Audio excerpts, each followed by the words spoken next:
A continuación, Ángel, como ponía en el cartel, pues nos va a hablar de la batalla en sí, de Krasnivor, y luego pues también del cautiverio, de los 11 años de cautiverio que tuvieron estos divisionarios en los diferentes campos de concentración y de trabajo soviéticos, en los gulags. Pues efectivamente, bueno, creo que hayáis disfrutado, ¿no?, del testimonio que hemos proyectado. Sí que es verdad que el tema de que el sonido la imagen y el sonido iba cada cosa por un lado, dificultaba un poco el tema, pero bueno, creo que ha estado bastante bien dentro de todo. De la antigüedad también del documento, que bueno, que al final el soporte no era el más adecuado para conservar sobre todo la calidad del audio, y también la edad ya del protagonista, que vamos, de hecho unos años después ya comenzó con una demencia y tuvo ya pues serios problemas ya de comunicación y tal, y bueno, siempre se dice que sus familiares y demás, que siempre arrastró los problemas de salud derivados de su propio cautiverio. Al final creo que es imaginable y comprensible. Entonces, efectivamente, a él y a tantos otros españoles los cogen cautivos, los apresan como cautivos el 10 de febrero de 1943, que se cumplen ahora pues 80 años de esa, hoy lo habíamos dicho, ¿no?, de esa batalla, dijimos, pero bueno, en realidad de esa gesta, ¿no?, porque fue una gesta en toda regla. Y bueno, fue el hito más importante de la División Azul. Hay otras batallas, ¿no?, como la del lago Ilmen, la de Posad, y bueno, hay distintos hechos de armas de la División Azul bastante notables y numéricamente muy importantes, pero sin duda el más relevante pues la batalla de Krasnivor. Yo tampoco voy a dar muchos excesivos datos numéricos y tal, ¿no?, pero bueno, para que nos hagamos una idea, esto se desarrolla el 10 de febrero de 1943, ya la guerra, lo que es la invasión europea de la Unión Soviética lleva en marcha desde el 20 y tanto, me parece que era de julio del 41, exacto, de junio, ¿no?, eso, del 41, y entonces pues nada, simplemente eso, que la invasión ya llevaba tiempo desarrollándose, la situación estaba a nivel de militar y de frentes, ¿no?, y a nivel de geoestratégicos, por así decirlo, bastante estancada, y los cercos que se habían establecido alrededor de las grandes ciudades rusas, más próximas a lo que es ya la parte más del continente europeo, estaban completamente atascados. El cerco de Stalingrado sabemos cómo acabó, con todas las tropas alemanas embolsadas y un desastre total, humano, material y bélico en todos los sentidos. El cerco de Moscú había quedado completamente estancado también, y el cerco de Leningrado, actual San Petersburgo, llevaba prácticamente desde el inicio de la invasión, desde diciembre del 41, me parece que era aproximadamente, completamente estancado, no se avanzaba ni hacia adelante ni hacia atrás. Y entonces esto ya al final de la batalla de Krasnivor fue un intento de las tropas de la Unión Soviética por romper definitivamente ese cerco y expulsar definitivamente a las tropas del eje de esa región. El contener ese ataque defensivo, si lo podemos decir así, pero bueno, creo que se comprende ese ataque ruso para romper definitivamente el cerco por parte de las tropas del eje, pues contener toda esa embestida le corresponde a la División Azul. Estamos hablando de que existen aproximadamente unos 5.000 soldados españoles que se encuentran en esa posición de Krasnivor, que Krasnivor es simplemente es una aldea actualmente, y entonces era simplemente una aldea, pero que se encontraba en un nudo de comunicaciones ferroviarias muy importante para el desenvolvimiento al final de las operaciones militares. ¿Qué ocurre? Que eso, como comento, es a la División Azul a quien le corresponde el importantísimo papel de tratar de frenar esa ofensiva, como decía aquí el paisano de gran envergadura, que trataba de romper el cerco de Leningrado. Esta importante misión la cumplen a rajatabla estos 5.000 españoles que allí se encuentran. No llegaba a 5.000, eran 4.000 y mucho, 4.500 largos, por así decirlo, pero bueno.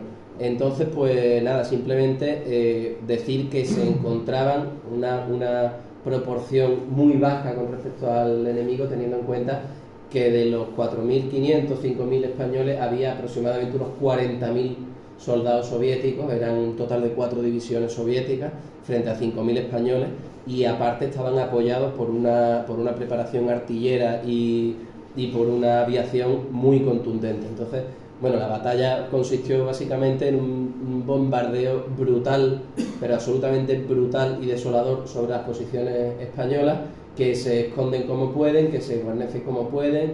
Ahí, por supuesto, perecen muchísimos soldados, y es un bombardeo que dura horas y horas y horas y horas y horas. Hay otros testimonios que, bueno, que se pueden ver, no son inéditos ni nada, están publicados, están por YouTube y tal, y no sé si era el sargento Ángel Salamanca, también cautivo en el Gulag soviético, que decía que eso de que un obús no cae nunca sobre el cráter donde ha caído otro obús, que era completamente falso, ¿verdad? Es decir, cuando la artillería tira, ¿no? va seleccionando los puntos donde va disparando, donde van cayendo los obuses, y se supone que no vuelven a disparar dos veces sobre una misma posición. En este caso de Krasnivor decían que eso era completamente falso, que caían uno detrás de otro, detrás de otro, detrás de otro, y que aquello fue el mismísimo infierno.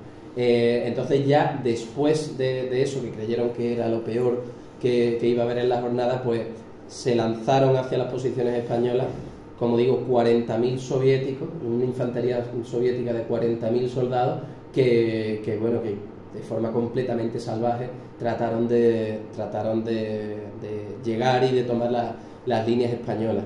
Muchas de ellas resistieron, las líneas españolas que no resistieron la embestida perecieron por completo, y hubo un retroceso de tropas que fueron un par de kilómetros aproximadamente, pero a partir de ese par de kilómetros no pudieron, la infantería soviética no pudo avanzar. Estamos hablando de que fue, por así decirlo, una victoria pírrica, ¿no? O sea, una victoria que costó carísimo, que creo que fueron unos 3.000 muertos lo que hubo solo en una mañana, y que bueno, que fue material y moralmente una catástrofe, pero aún así una victoria. Ahí es cuando tiene lugar, incluso por la BBC, anuncia en la tarde de ese día que la División Azul Española ha sido completamente aniquilada y que se da por desaparecida directamente al total de la división. O sea, fue un hecho de armas completamente apabullante. ¿Qué ocurre? Que como digo, en esos campos de Krasnivor hay varias posiciones, hay muchos soldados que, pese a todo, aguantan. Y es en ese aguante excesivo, podríamos decir, de las tropas españolas, cuando a través de las posiciones que sí que han retrocedido, no es que hayan retrocedido, sino que han perecido por completo todos sus hombres y han muerto por completo todos sus integrantes, son embolsados las pocas posiciones que ya resisten, entre las que se encontraba, pues, aquí el testimonio de nuestros paisanos, y entonces pues son tomadas como prisioneros, ¿no? Con respecto a la batalla, hay personajes célebres que fueron apresados ahí en ese hecho de armas, ¿no? Tenemos el caso del capitán Palacios, que es realmente en quien se basa el testimonio de la película Embajador en el infierno que hemos visto. Pues los nombres no son nombres reales, ¿no? Le llama el capitán Adrado en la película, pero es el capitán Palacios, que es un capitán santanderino que se hizo muy notable entre los presos españoles, porque al frente de sus oficiales, ¿no? Cuando todo el mundo parecía atemorizado en los primeros días, primeras semanas del cautiverio, ¿no? Y le dicen, y van interrogando, ¿no?, a los presos españoles, y le van diciendo, pues bueno, religión, nada, ateo, ¿no?, tal, partido político, no, ninguno. Y entonces pues sale de las filas de los españoles el capitán Palacio y dice, pregúnteme a mí, ¿no? Y entonces, pues bueno, religión, católico, apostólico, romano, partido político, Falange Española de Aragón, ¿a qué ha venido usted a Rusia? A luchar contra el comunismo, ¿no? Y entonces da ese ejemplo, sobre todo de lealtad. Creo que los dos documentos que hemos visto, tanto la película como el testimonio de este divisionario, son un monumento a la lealtad. Un monumento a la lealtad y un monumento a la fidelidad a una causa, la fidelidad a una tierra, la fidelidad a unas convicciones, pese a todo lo que pudiera sobrevenir. El espíritu que animaba, que es realmente lo que nos tiene que interesar, ¿no? Cuando estamos haciendo una recuperación de nuestra historia, que bueno, en una época de tantos complejos, ¿no?, y tal, creo que es un acto también de valentía el hecho de que no nos avergüence para nada el recuperar la historia, sobre todo la historia proscrita, ¿no?, de estos españoles, y que lo podamos hacer de forma bueno, serena, desapasionada, en el sentido que queremos darle a esto, ya es una victoria, ¿no? Es un ejemplo de lealtad, como decía, que yo particularmente interpreto como el mismo espíritu que animaba algo, como comentábamos ya, atávico, ¿no? Una cosa que parece que de alguna forma podemos llevar en la sangre, ¿no? El mismo sentido de fidelidad de los que se suicidan en Numancia, el mismo sentido de fidelidad, ¿no?, de los que combaten en la Reconquista, el mismo sentido de fidelidad de los que con Hernán Cortés queman las naves, el mismo sentido de fidelidad del último tercio de Rocroi, ¿no?, cuando le ofrecen la rendición y le dicen al mariscal de campo enemigo que le agradecen su ofrecimiento, pero que es un tercio español y que de ahí salen o victoriosos o muertos, ¿no? Entonces, bueno, sí que creo que ha sido interesante recuperar esta parte de la historia. El poder ofrece documentos que reflejan lo más fielmente posible este hecho, ¿no?, tan olvidado. Y también, bueno, tiene mucho lo que le comentaba a Fran, este tema tiene muchas aristas, tiene muchos detalles, tiene muchas cositas. Sí que comentar ya lo que son aspectos del cautiverio de los españoles en el Gulag. Recomiendo mucho un libro, ya pasando al apartado de bibliografía, creo que es importante porque es donde vosotros, esto pretende ser un poco el despertar la inquietud por este tema, ¿no? El despertar la inquietud por este tema, que cuando salgáis de aquí, bueno, leáis o investiguéis, veáis, por ejemplo, la lista de los divisionarios repatriados está publicada, ¿no?, está en internet. Se puede ver si hay uno que fuera de mi pueblo, uno que me suene que pueda ser de tal pueblo, de tal, y tratar un poco de recuperar lo que todavía se encuentre inédito. Como decía, a nivel de libros que podéis encontrar, que podéis leer, que para ampliar vuestra información, está Las memorias del capitán Oroquieta, que fue el capitán, además, precisamente del regimiento 262, que fue al que pertenecía el divisionario al que hemos escuchado ahora en último término, era su capitán, ¿no? Y entonces pues narra todas las vicisitudes del cautiverio, y sobre todo se puede ver lo que hemos visto en la película es totalmente veraz, ¿no? Él lo cuenta en primera persona, las huelgas de hambre cuando se rebelan dentro del campo y literalmente asaltan el puesto de mando, crean un motín gigantesco y brutal, violentísimo, y se hacen con el control absoluto del campo. Vemos cómo los oficiales se niegan a trabajar cuando la Unión Soviética vulnera por completo las exigencias del derecho internacional. Es un testimonio realmente tremendo. El libro se llama De Leningrado a Odessa, son las memorias del capitán Oroquieta. Se puede encontrar, además está recientemente, justamente el año pasado, 2022, se ha reeditado de nuevo el libro y es muy recomendable. Por supuesto, de Torcuato Luca de Tena, el Embajadores en el Infierno, que es de donde está sacada, pues bueno, la inspiración general del guión de la película, que reproduce eso, las memorias del capitán Palacio, y se han publicado en la Biblioteca del Guripa, una editorial que está enfocada a todo tema de la División Azul, en muchos casos a historias particulares y personales de muchos de sus miembros. Pues hay también títulos que hacen referencia, pues eso, son memorias autobiográficas, digamos, de españoles que vivieron el cautiverio y tal. Y no sé, bueno, en fin, creo que nos podemos así un poco comentar cualquier cosa que os pueda interesar. Con respecto a esos actos heroicos que he nombrado, que te has referido a actos heroicos históricos, recorriendo brevemente la historia de España, en ese propio día hay otro acto heroico que es el de Antonio Ponte. Sí, Antonio Ponte Anido, sí, efectivamente, un cabo gallego, creo que era gallego, ¿no? El cabo Ponte Anido, que es caballero laureado de San Fernando a título póstumo, que fue como, no sé si conoceréis esa gesta, ¿no?, particular de este cabo, que es un cabo de escasos 21 o 22 años, que en la batalla de Krasnivor, pues bueno, tratando de parar la embestida de unos tanques soviéticos que aplastan literalmente las posiciones españolas, él consigue escabullirse, consigue zafarse de las orugas de esos tanques, y claro, viendo que directamente se dirigían a atacar otra posición de españoles que allí, un hospital de campaña, que allí aguantaba, y efectivamente y un puesto de heridos de ese batallón, pues él no se lo piensa dos veces, saca de su equipamiento una bomba magnética, y sin pensárselo dos veces se lanza debajo de las orugas del del carro que va a aplastar a sus compañeros, ¿no? Y por supuesto pues perece el carro, pero perece él también, ¿no? Y él a sabiendas pues hace eso, se lanza con la bomba hacia el carro, una mina magnética que al entrar en contacto con el tanque pues directamente él se inmola, ¿no? Se inmola ante el carro de combate. Y efectivamente se le concede la cruz de hierro de primera clase a título póstumo y la cruz laureada de San Fernando.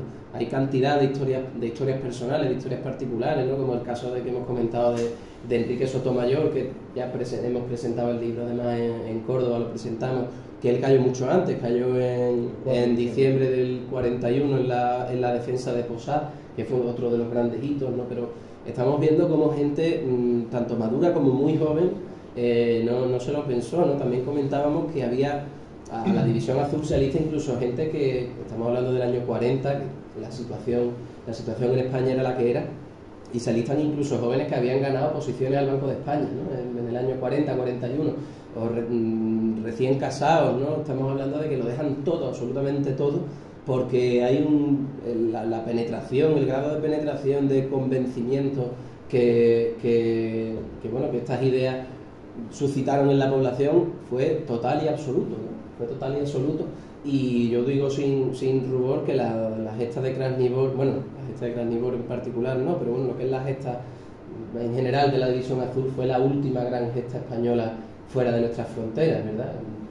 Hemos hablado de América, hemos hablado de Flandes, hemos hablado y realmente la División Azul es la última gran gesta española y pasará la historia igual que han pasado los tercios de Flandes o igual que han pasado otros conquistadores de América, ¿verdad? Entonces, no sé si ¿qué más podemos ir comentando? Bueno, lo suyo es que si queréis intervenir, este es el momento de sacar, lucir quizá pues otros casos, otros supuestos, otros casos heroicos como el que hemos nombrado. También el tema de que se ve tanto en la película como en la proyección del testimonio, ¿no? El caso de cómo allí dentro de los propios campos se polariza por completo la presencia de los españoles allí en los campos, ¿no? Porque existe ese grupo de españoles que se mantienen leales, ¿no? Como los de los oficiales que hemos visto de la película, del soldado del soldado José Vázquez que también se encuentra dentro de ese grupo del capitán Oroquieta, se mantienen leales, ¿no? A los principios que les han llevado hasta allí, y ellos ven el cautiverio, las memorias del capitán Oroquieta, esta que he comentado, de Leningrado, Odessa, ellos mismos conciben el cautiverio como una prolongación de su servicio, ¿no? Y tratan de infundir a los españoles, ellos como oficiales, tratan de infundir a los españoles el mayor ejemplo, ¿no? Porque nobleza obliga, ¿no? Y tratan de infundir esa responsabilidad que tienen todos de dejar bien alto el honor del uniforme que visten y de las ideas que les han llevado hasta allí. Y pese a esto que digo, hay muchos españoles que por debilidad, por cobardía o por los motivos que fueran, ventajas materiales, que realmente no eran tampoco tales, pero ahí se ve muy bien en el ejemplo, ¿no? De que llevan las botas perfectas, ¿no? Que no pasan frío, que van bien peinados, que van afeitados, ¿no? Que no se les ve con suciedad ni nada, ¿no? Y enfrente de ellos pues los españoles que sí que mantienen ahí está la bandera de las ideas que les han llevado hasta allí. Entonces, ya una vez que el cautiverio va avanzando y avanzando y avanzando, lo que son los desertores ya de las unidades se van multiplicando y se mantiene un núcleo que sí que es verdad que fue mayoritario, es cierto, fue mayoritario siempre con respecto al otro grupo, pero que hubo incluso divisionarios que fueron muertos allí en los propios campos, bueno, no solo de inanición o de agotamiento, que hay muchísimos. Yo he tenido acceso a esa lista que viene publicada en uno de estos libros que he dicho, en la que aparecen las causas de la muerte de muchísimos españoles que murieron y que quedaron allí para siempre, ¿no? Las penalidades del campo y del trabajo allí eran tremendas, lo hemos podido comprobar en los documentos que hemos visto, pero bueno, pese a ello hay un grupo mayoritario de españoles que mantiene la lealtad, ¿no? Entonces creo que también es importante el ejemplo que ellos dan. No nos podemos ni siquiera imaginar, incluso si tratamos de tener una noción del tiempo de lo que son 11, 12 años, que es un tiempo inmenso realmente, en una monotonía sin fin, sin trato alguno con ningún miembro de su familia, ¿no? También es de destacar la fraternidad absoluta con la que los españoles se desenvuelven en aquellos años con el resto de sus camaradas de otros países, alemanes, italianos, finlandeses, rumanos, húngaros. Hay muchísimas, en estos libros que he citado se describe todo esto con profusión de detalles y cómo forman realmente una comunidad de cautivos que no bajan la bandera y se mantienen fieles y leales, ¿no? Y luego también, por otra parte, hay grupos de españoles que, bueno, de forma incauta habían terminado en la Unión Soviética voluntariamente previo a la Segunda Guerra Mundial por afinidades con el régimen bolchevique y tal, y que realmente allí son tratados como animales y son también internados en los campos de concentración, incluso aviadores de la República que han ido a Rusia y que terminan efectivamente también en los gulags, condenados a trabajos forzados y condenados a aquella penuria. Y realmente se dan cuenta de lo que verdaderamente era la realidad de aquello, ¿no?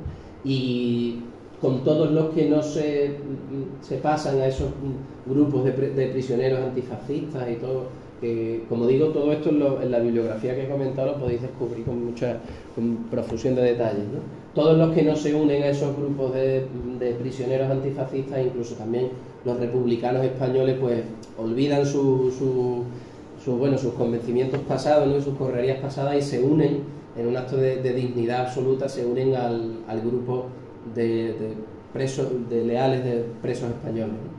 Y bueno, entonces por eso es cuando dice aquí el paisano, que hemos escuchado, que dice que al final vienen también emigrados, que él llama, aviadores, marinos, ¿no? que habían ido a formarse en la Unión Soviética y que directamente habían sido allí hechos prisioneros y obligados a la reclusión en los campos de concentración. Tiene esto muchísimo que detallar y muchísimo que desarrollar, pero hay que... Sí, lo primero, muchísimas gracias por toda la información que nos estás facilitando. La verdad es que es una nota de un historiador como tú aquí, y bueno, tenerte como amigo más todavía, ¿no? Pero lo que quería comentarte, es cierto que fue el último momento en el cual un idealismo fue tan grande como para movilizar a la juventud de toda Europa a dar su vida, ¿no? Hemos visto el caso de los españoles, pero claro, efectivamente llegaron a convivir tanto en ese idealismo como en ese internamiento en campo de concentración, esos jóvenes españoles con jóvenes rumanos, con jóvenes italianos, con jóvenes alemanes. El idealismo de todos esos recluidos probablemente no dictaba entre sí en su fervor. No, era el mismo. O sea, al ir volviendo, al ser repatriados todos a sus países de origen, se debe a que todos esos países fueron arriando la bandera y la de España se mantuvo alzada, o a que al final la rebeldía de los españoles era superior a la de esos otros recluidos. La rebeldía era superior, sobre todo que España no había sido vencida. Todo el resto de países, Alemania, Rumanía, por supuesto Hungría, todos los que quedaron sobre todo detrás del telón de acero, esos países fueron vencidos en la guerra. Esa comunión de ideales y esa comunión de lealtad y eso se refleja muy bien en las memorias del capitán Oroquieta, cuando describe la desolación absoluta que sintieron todos, de todas las nacionalidades, cuando anuncian que la guerra ha terminado, que la Segunda Guerra Mundial ha terminado, que el eje ha perdido la guerra y que han ganado los aliados y los soviéticos, y que supone un mazazo enorme para la moral, porque ellos en muchos casos estaban absolutamente convencidos de que aunque la guerra fuera mal para el eje, que la victoria era suya y que pronto iban a ir los alemanes y las tropas del eje a liberarlos de aquellos campos para continuar con la lucha. Y eso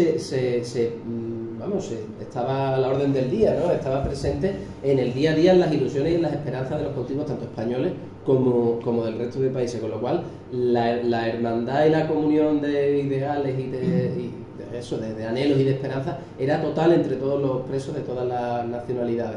En muchos casos estaban mezclados, todos tenían sus camarillas y sus barracones o lo que fuera por nacionalidades, pero cuentan mucho, por ejemplo, en el tema, también se ve en la película, en el tema de que tenían prohibido la comunicación y el contacto con España.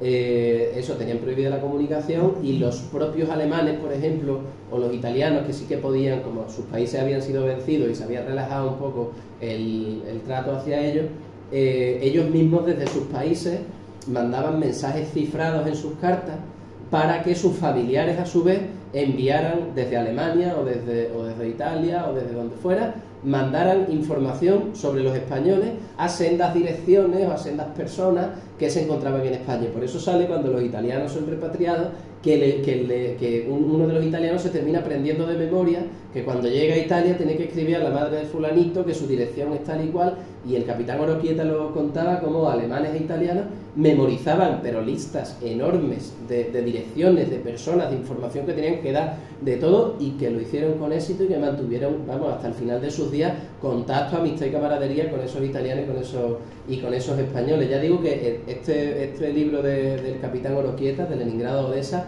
es una obra fundamental, es una obra que hay que leer como sea porque como digo, pues eso merece la pena y se pierden cantidad de detalles como este. Entonces, efectivamente, sí, la hermandad entre los españoles y el resto de nacionalidades y de grupos de cautivos fue total y absoluta, y así lo atestiguan todos los documentos. Igual que los españoles volvieron como héroes, no se desconoce cómo volvieron los otros. Hombre, volvieron como vencidos y como proscritos realmente. Aquí en España se les recibió como héroes. Fueron los que recibieron el peor trato, pero luego en cambio su honor estaba completamente bueno, afirmado, ¿no? en la sociedad y en el reconocimiento civil, ¿no? Cosa que no ocurrió en el resto de países, que pese a haber sufrido las mismas penalidades y el mismo trato penoso y la misma circunstancia desoladora, llegaron a sus países y allí fueron toda la vida unos malditos, ¿no? Nos vimos el caso de los belgas de León de Gres, de los voluntarios holandeses, de los alemanes, por supuesto, de los italianos, no digamos ya de los húngaros, de los checos, o sea, ya de lo que son países que cayeron bajo el telón de acero, en lo que fue, por supuesto, muchísimo peor, y que allí pues fueron, como digo, unos proscritos de por vida, unos malditos de por vida, pero aún así pues eso, mantuvieron el honor de mantenerse leales a la idea que les llevaron hasta allí. Bueno, pues si queréis alguna intervención más como la de Juanma, una pregunta. Yo simplemente, cuando hablan de tuvieron el reconocimiento civil, primero realmente fueron voluntarios, porque España, sí. como hemos hablado antes, no mandaron oficialmente ningún destacamento hacia Rusia. Entonces, claro, tú dices, son voluntarios de España, con unos ideales y tal. Y luego el reconocimiento civil que tuvieron, porque el gobierno nunca lo reconoció, o nunca le alabó la gesta de estos. No, bueno, pero eso sí que se mantuvo y se reconoció, vamos, y había, o sea, era un timbre de honor y de mérito y de mérito. Sí, es verdad que el furor fue descendiendo, no es lo mismo cuando se bueno, ya, claro, cuando vuelven el 5 de igual en contexto real, porque el furor pero realmente hubo, por ejemplo, el reconocimiento civil no solo era una cosa de que fuera se reconociera a un divisionario su valentía, su honor, su fidelidad, su lealtad, su arrojo, ¿no? Sino que además también se dieron ciertas facilidades. Esto me lo comentaba la hija de aquí del divisionario que hemos visto en el documento, que se le dieron a los cautivos que volvieron ciertas facilidades para reintegrarse a la vida civil. Es decir, este hombre, por ejemplo, fue durante mucho tiempo portero en la Gruta de las Maravillas, que vamos, es famosa y es célebre, ¿no? de Aracena, esa gruta inmensa que hay allí, que recibe tantísimos miles de visitantes al cabo del año, y él fue durante muchísimos años el portero de allí de la Gruta de las Maravillas de Aracena. Se daban ciertas facilidades, por ejemplo, es famoso, es más o menos paradigmático el tema de que los estancos, las concesiones de los estancos los tenían las viudas, ¿verdad? Porque se daba, pues al igual que se daban ese reconocimiento y esos tratos de favor, ¿no? Para ayudar a alguien a reintegrarse a la vida civil, pues a los divisionarios también se les dieron facilidades laborales, ¿no? Para poder aprender un oficio o incluso en muchos casos seguir desarrollando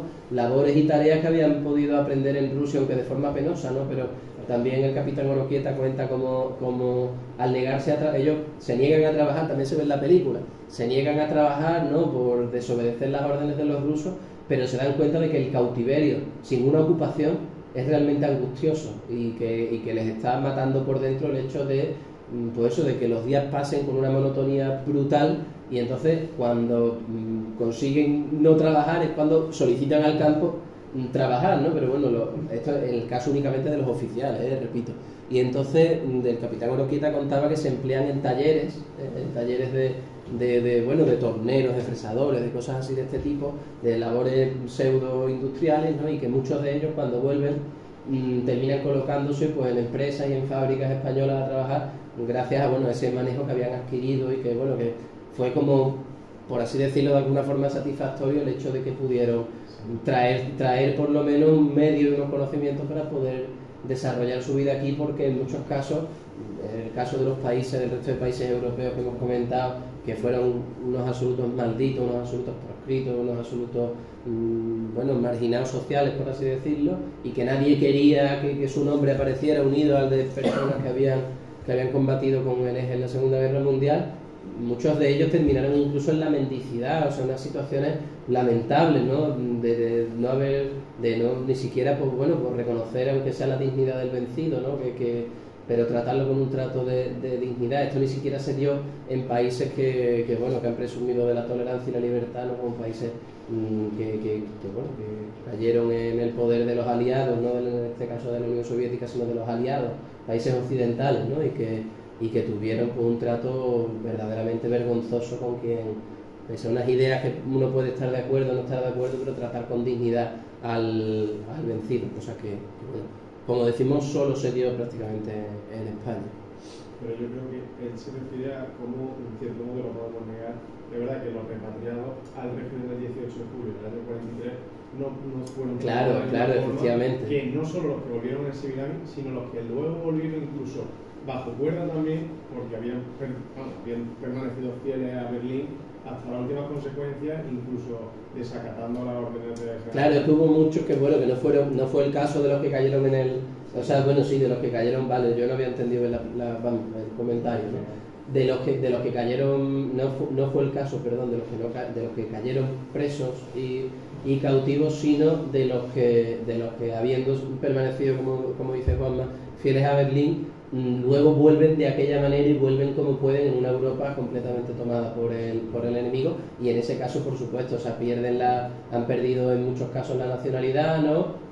Porque tampoco querían en España que se pusiera en duda la neutralidad de España como país en la conflagración mundial. Y sí que es cierto, son casos ya quizá más concretos, aunque ahora últimamente se ha estado descubriendo que eran grupos mucho más numerosos de los que se nos había contado, que hay incluso algún libro pendiente de publicación próximo acerca de este tema, del batallón fantasma, ¿no? Y los españoles que quedaron en las Waffen-SS encuadrados y que no sufrieron el cautiverio, pero que luego tuvieron que volver a España como buenamente pudieron, y muchos por supuesto perecieron en el camino. Y también hubo algunos casos que también se cuentan en las memorias del capitán Oroquieta de españoles que fueron apresados más adelante y que habían pertenecido a estas unidades y que también vuelven en el Semiramis, ¿no? Pero bueno, por supuesto era un deber de gratitud y de lealtad y de reconocimiento, que por mucho que la Segunda Guerra Mundial hubiera acabado,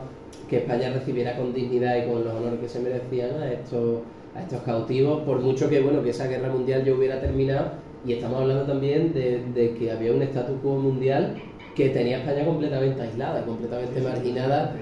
Eso en el contexto internacional, el contexto diplomático, se habían retirado embajadores, cantidad de un bloqueo económico tremendo, pero aún así España en este caso sí que rindió el homenaje, el recibimiento adecuado y merecido a los divisionarios que volvieron. Y no sé si tenéis alguna otra duda, comentario. Sí, yo quería preguntarte si hay cartas que acrediten, yo soy un experto, no tengo ni idea del tema, ¿no? Pero estoy informando, y creo que por lo que Caballero Jurado que te comentaba antes, decía que hubo un cierto desencanto de los divisionarios con los alemanes. Quería preguntarte si tenías algo de información sobre ese tema, por el trato que dieron a la población local, de si hay cartas que acrediten que los españoles tuvieron roces con el ejército alemán. Ahí algo comentaba, ¿verdad?, el testimonio del divisionario que hemos visto. Es que no lo he entendido bien, por eso ha dicho algo de los alemanes, en plan, Sí, era como que en un momento dado del cautiverio, cuando los alemanes estaban comiendo, no me acuerdo qué era lo que decía, que se estaban comiendo y había unos rusos esperando las sobras y las sobras directamente las cogen y las entierran en lugar de dárselas, ¿no? Y los españoles se enfrentan a ellos y tal.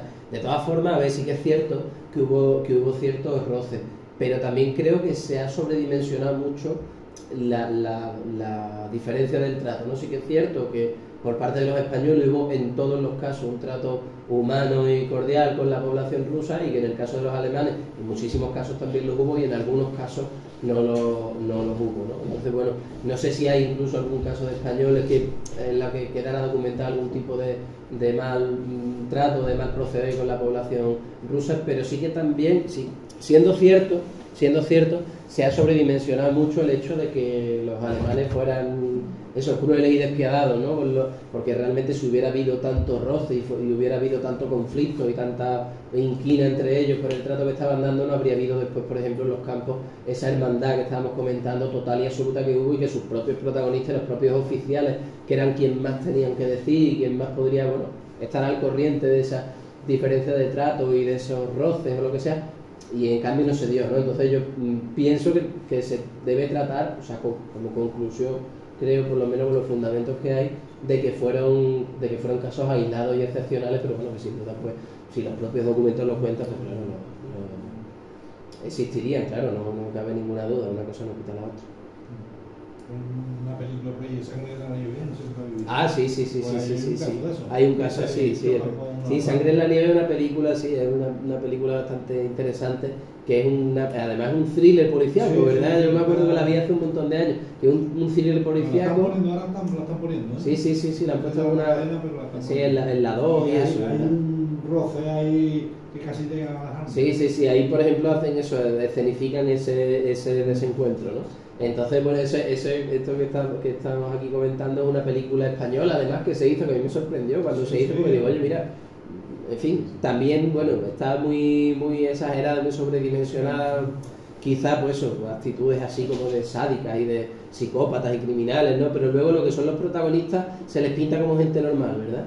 Y que bueno, que es un thriller policíaco en el que aparece un soldado español que ha sido asesinado dentro de las propias líneas amigas, ¿no? Y como se plantea la película, dice, ¿qué sospechosos tenemos? Y dice, pues 45.000 hombres de la división, 45.000 voluntarios de la división. El pecho. Sí. Exactamente. Exactamente. Sí, esa película es curiosa. Yo no sé qué más a nivel de bibliografía, sí que es verdad que hay mucho, y testimonios particulares también. De hecho, un caso al hilo de lo que hemos comentado, de un divisionario cordobés que era Lorenzo Caña, Aquí tenemos a un chaval que se crió en la casa de Lorenzo Caña. Ah, vale, perfecto. Sí, algo había escuchado.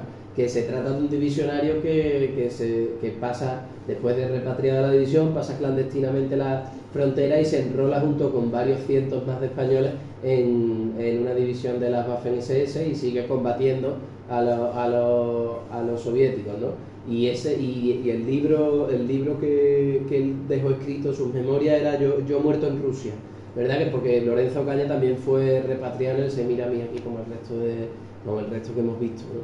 Y entonces, como digo, de testimonios particulares hay muchísimos, ¿no? De testimonios particulares. Estaba también el de Yo fui legionario de Europa, que ese era del sargento Ángel Salamanca, no recuerdo ahora mismo, pero era de un suboficial.